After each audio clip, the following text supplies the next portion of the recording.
رسول اللہ صلی اللہ علیہ وسلم پر جادو کی حقیقت۔ نبی صلی اللہ علیہ وسلم پر جو جادو ہوا تھا اس کا واقعہ بیان فرمائیں اور امت کے لیے اس میں کیا سبق ہے۔ احسان صاحب کے پی کے سے صحیح بخاری صحیح مسلم کی حدیث ہے کہ یہودیوں نے آپ صلی اللہ علیہ وسلم پہ جادو کیا تھا، جس کی وجہ سے آپ صلی اللہ علیہ وسلم بھولنے لگے تھے کچھ چیزوں کو۔ بعض دفعہ آپ نے کچھ کھایا ہوتا، آپ سمجھتے کہ میں نے نہیں کھایا ہے، تو اس طرح کی کچھ چھوٹی موٹی چیزیں آپ کے ساتھ ہونے لگی تھیں۔ پھر آپ صلی اللہ علیہ وسلم آرام فرما رہے تھے تو حضرت یعنی دو فرشتے نازل ہوئے اور دونوں نے آپس میں جو کلام کیا، ایک نے یہ کلام کیا آپ کو پتہ ہے ان کو کیا بیماری ہے، دوسرے نے بتایا کہ ان پر جادو کیا ہے، ایک نے کہا کس نے جادو کیا ہے، بتایا کہ لبید ابن اسم ہے اس نے جادو کیا ہے، تو اور فلاں جگہ اس کو کنویں میں ڈالا ہوا ہے۔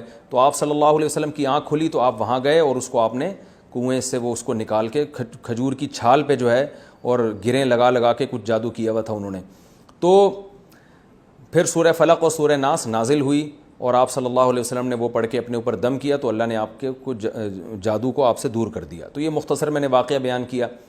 تو اس سے پتہ چلتا ہے کہ جادو کا اثر ہو سکتا ہے، لیکن یہ بات خوب ذہن میں رکھیں کہ جادو اسباب ضعیفہ میں سے، اتنا آسان نہیں ہے کسی پہ جادو کر دینا۔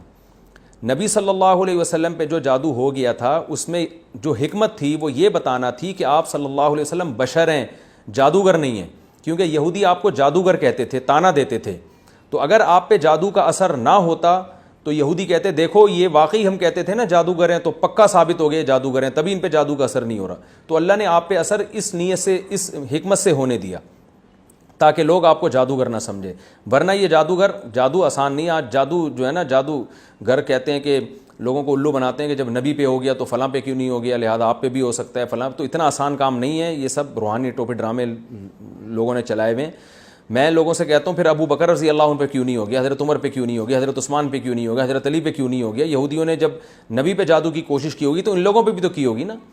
تو اس لیے اللہ نے آپ پر جادو کا اثر اس لیے ہونے دیا کہ اس میں ایک حکمت تھی تاکہ وہ لوگ آپ کو جادوگر نہ سمجھے، ورنہ یہ اتنا آسان کام نہیں ہے جتنا لوگوں نے بنا دیا ہے۔